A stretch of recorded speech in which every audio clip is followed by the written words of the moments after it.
everyone, hope you all are well. The first thing I'm doing today as always is priming the eye area, and to do that I'm using the Urban Decay Eyeshadow Primer Potion. So I added a few swipes of this to the eye, and then I'm blending that product into the skin with the fluffy side of the double-ended brush that came with the Naked Cyber palette. And this step just helps our shadows to last all day long and to apply nice and smoothly.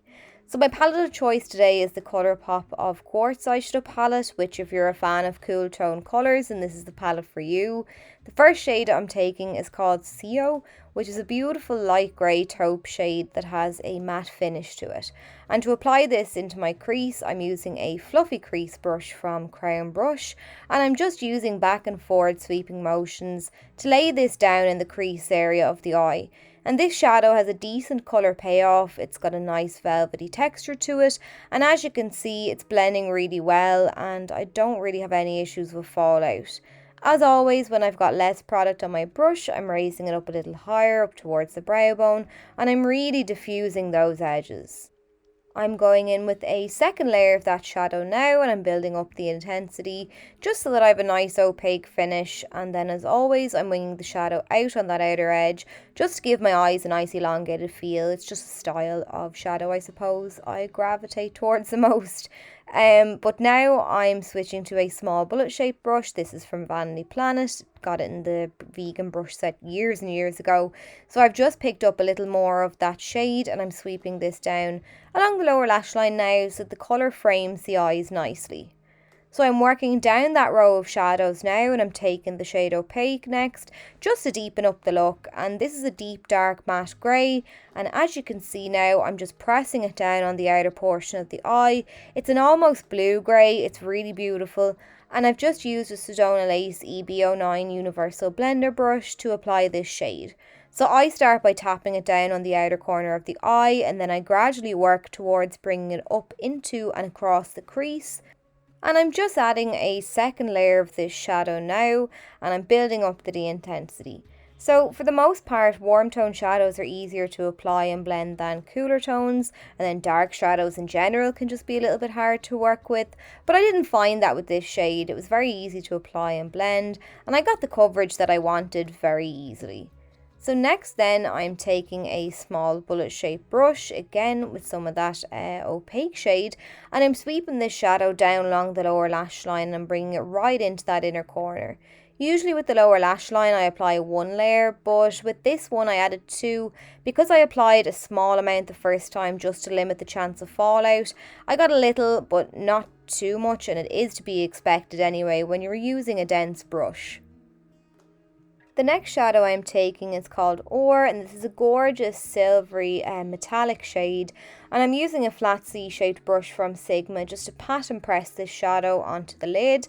So I'm bringing it from the inner corner right across into the centre of the lid, and I'm just using back and forward little wriggly motions to lay down this shadow. And it wasn't as pigmented as I was expecting, but you definitely could layer it up. The next shade I'm taking now is called Rock On. It's a lovely black with these gorgeous multicoloured flecks running throughout the shadow. I'm using the flat C-shaped brush again from Sigma just to pat and press this shadow onto the outer portion of the lid, and it's just adding a bit of depth. Now I found with this shadow the flecks weren't very apparent. It was like they didn't gel well with the shadow, but I don't really mind that because I only ever really use a matte black for depth anyway, so it kind of worked in my favour that it was a subtle sparkle. And now I'm just using this brush from Royal & Linical to fade out the shadow in the direction that I want. So I'm blending it across the lid and up into the crease as well. I'm going back in now with my fluffy brush with the excess product that's left on it, and I'm just going over the crease area again just to help to merge those two shadows together. Once I'm happy then with how that looks, I'm taking an angled brush. This one is from the Vanity Planet vegan brush set, and I've just picked up a little more of that Rock On eyeshadow, and I'm using the curve of the brush to my advantage. It literally hugs the lash line, which I love, so I'm just using that now to press that shadow down along the lower lash line on the outer third only. And then what I like to do is, well, I suppose actually the outer half, let's say.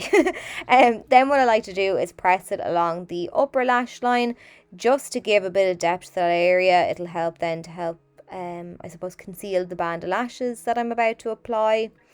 The liner now that I'm using is one from NARS. I decided to go with a navy liner for this look because I just thought it would complement it really well.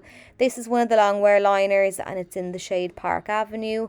And I'm just closing my eye around the pencil now to coat both the top and bottom waterline. Finally now, to add a little bit of sparkle around the tear duct, I'm using Mind Games on a Wet n Wild bullet shaped brush.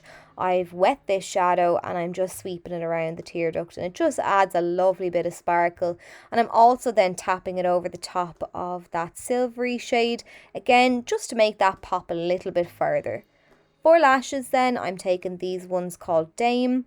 I've applied them, and then I'm using the It Cosmetics mascara to coat my bottom lashes and to also blend my own lashes in with the false ones. Now, hindsight's a great thing, and if I were to do this look again, I wouldn't actually use the mascara on these lashes because I found it kind of clumped them together. It definitely looks better without mascara. But anyway, that's the completed look. I hope you enjoyed it and found the tutorial helpful, and I'll catch you all really soon.